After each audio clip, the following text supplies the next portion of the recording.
Ever noticed how islands don't just appear on maps, but their names sometimes change?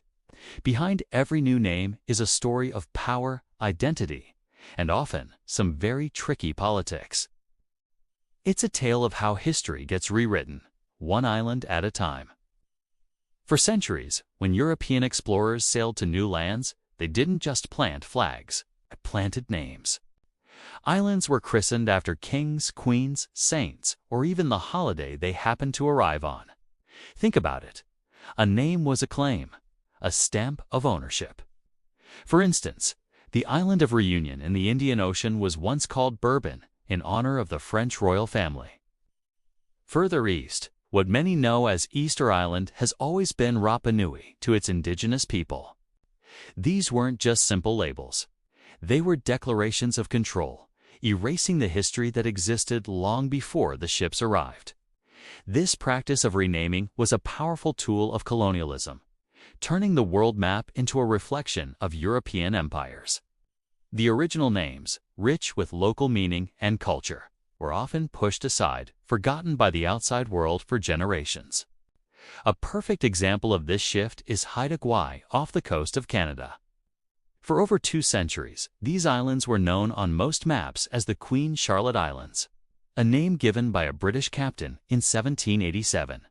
But in 2010, after years of effort by the Haida Nation, the name was officially changed back to Haida Gwaii, which means Islands of the People. This wasn't just a symbolic gesture. It was a powerful act of cultural reclamation, restoring an identity that had been suppressed. And this isn't an isolated case. We're seeing it happen all over the world. What was once Fraser Island in Australia is now being officially recognized by its indigenous name, Kaigari. The New Hebrides in the Pacific became Vanuatu upon gaining independence. The Gilbert Islands were renamed Kiribati. Most of these renamings happen in the wake of independence or during periods of significant cultural reform, as nations and peoples reclaim their heritage and tell their own stories. So why does all of this matter today? Because a name on a map is never just a name. It's a statement about who belongs, whose history is valued, and who has the right to define a place. Renaming an island is a profound act of cultural reclamation, a way for indigenous communities to reconnect with their heritage. It's also deeply political. A name change can signal a shift in power and challenge old colonial narratives. In some cases, it can even stir up territorial disputes. Think about it.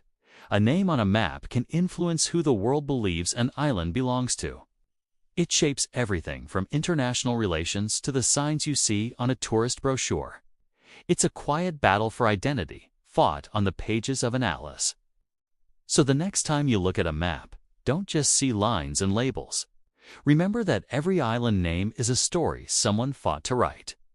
It's a piece of history, a political statement, and a declaration of identity, all packed into a single word.